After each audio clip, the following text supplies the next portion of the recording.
Millions of people all around the world right now are making critical decisions based on strings of statistically probable words.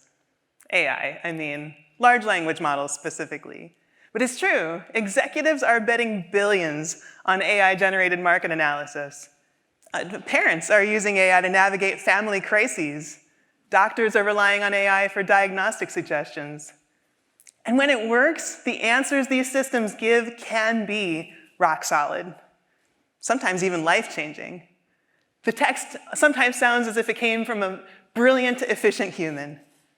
But that in itself is worth taking a step back and considering, because these systems have no connection to what those words actually mean, at least not the way we understand what those words mean.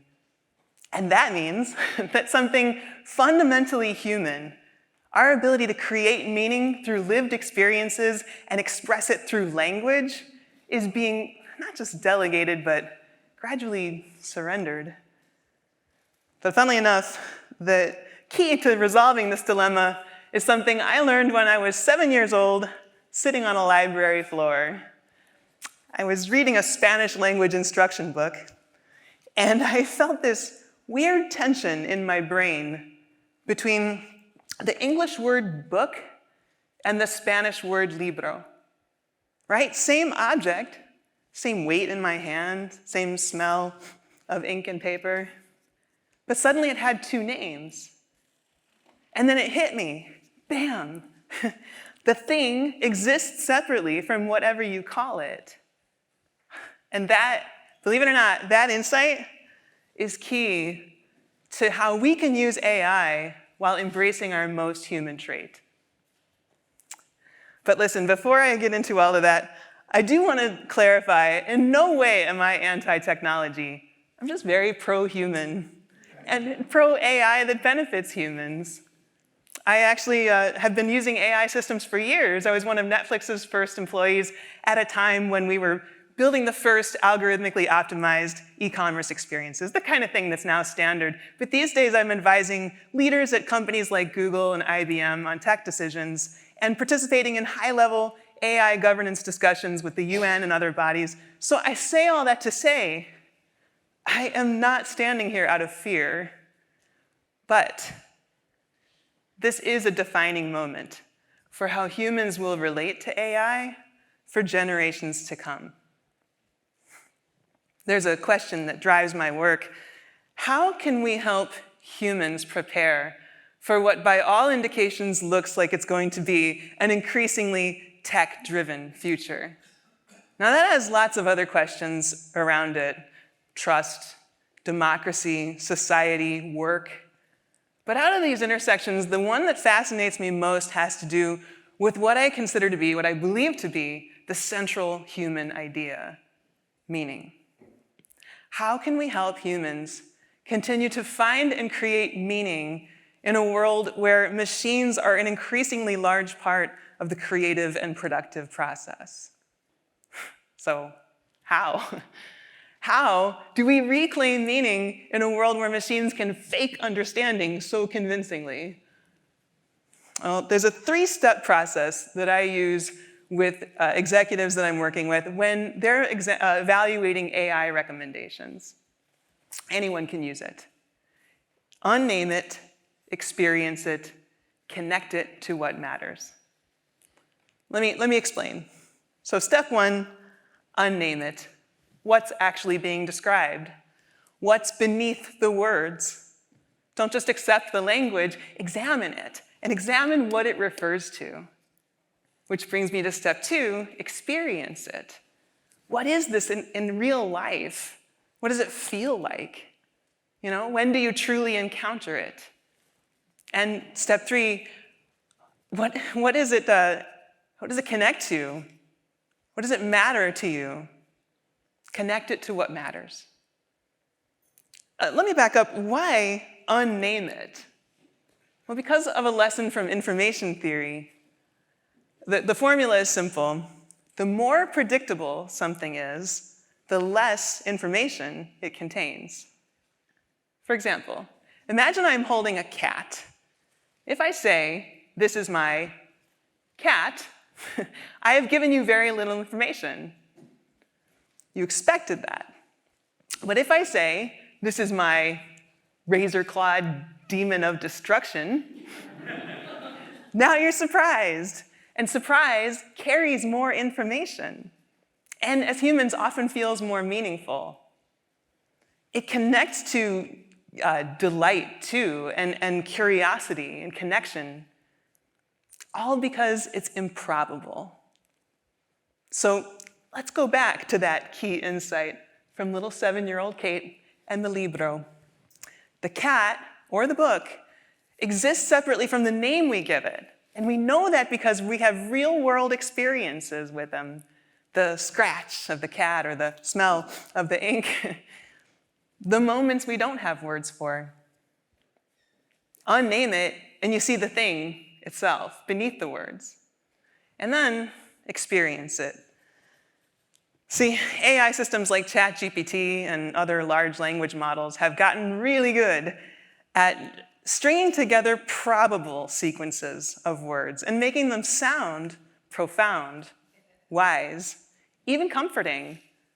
Like within their data model, for example, grief would statistically relate to loss, mourning, sorrow. So an AI tool could even generate words that might comfort you. But, and this is important, that AI system has never felt the particular weight of losing someone. It's never experienced how loss can not only rearrange your emotional landscape, but distort your sense of time and reshape your entire relationship with memory. And yet, you might read AI-generated advice about grief that says all those things and think, wow, this thing really gets it.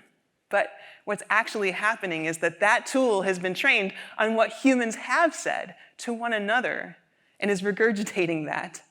And then your pattern-seeking brain is connecting the dots between words that were statistically selected to let you connect the dots to your own experiences to make meaning. We're confusing linguistic likelihood with lived experiences. And that's a problem because meaning isn't just nice to have. It's part of what makes us human. Now, I'm not saying AI will never understand things the way we do. Maybe it will someday. But we're making decisions today, critical decisions, that are based on systems that fundamentally lack this connection to the thing beneath the words, which is why we need to connect to what matters. I was recently working with a hospital CEO who was considering a multi-million-dollar investment in an AI diagnostic system. A large language model that she'd used to research it said that the tool provided enhanced clinical decision support with 95% accuracy. Sounds pretty convincing, right? Let's walk through the framework. First, we can unname it and experience it. The tool called it clinical decision support, but what does that actually look and feel like to a doctor or to a patient? Well, this AI analyzes symptoms and suggests diagnoses, so perhaps it's the moment when a patient finally feels heard. On the other hand, one thing the tool can't do yet is see the worry in a patient's eyes, or recognize when someone's not saying what they mean, or understand that when a teenager says, "I'm fine," that might mean something completely different than when an elderly person says, "I'm fine." What does actually matter in this scenario? Well, helping patients get the right care for better outcomes with less risk to the hospital, with a sense of genuine compassion. We can let the AI tool do pattern recognition, add processing power, and make recommendations, but let humans bring experience, context, and wisdom. Ultimately, whether it's the language of a human or a machine, we need to look deeper. Machines are trapped in words, symbols, and probabilities because that's all they have access to, but we have something machines don't yet have. We can feel the weight of the book in our hands. We know what grief does to time and memory, and we care about the patients we treat. Yet sometimes we forget that advantage. We forget to use that advantage. We get so caught up in the fluidity of the words that we go along with what sounds likely instead of what we can feel to be true. We're living in a world where machines can generate endless streams of language, and it's designed to be compelling enough to keep us engaged for the sake of their own training. So it's not uncommon to hear stories of people believing that their AI chatbot thinks and feels and cares about them. And that deception can have and has had disastrous consequences. Even with the executives I advise, I see this pattern. AI that uses language like a human makes people place implicit trust in that technology. And too many of us are getting used to this disconnect. We seem to be accepting rapidly generated surface-level language without mining for the real meaning.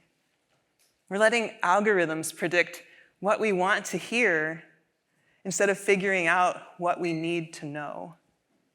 But if we're heading into an AI-saturated world, and we clearly are, that's exactly why this matters more. We need to be even more intentional about preserving our human meaning-making. We cannot leave meaning up to machines. The three-step framework works because it snaps us back into our own three-dimensional, flesh and blood reality, back to what's happening around us, back to what actually matters to us. Here's what I invite you to do over the next few days. The next time you're reading something generated by AI, trust me, you will be. Pull your focus back and ask, what's the thing being described here? What's my experience with this? What matters to me? Because as a kid holding a Libra, I learned something worth remembering. The thing itself and your experience of it give words their dimension. And connecting those dots into what matters is our most human and most irreplaceable skill, which is exactly why we cannot leave meaning up to machines. The human experience is improbable. More than that, it's unique. We don't just follow patterns, we break patterns, we create, we make meaning, things machines still can't do, things that give language its power. We don't need to compete with AI language tools or fight them or shun them. When they're useful, use them.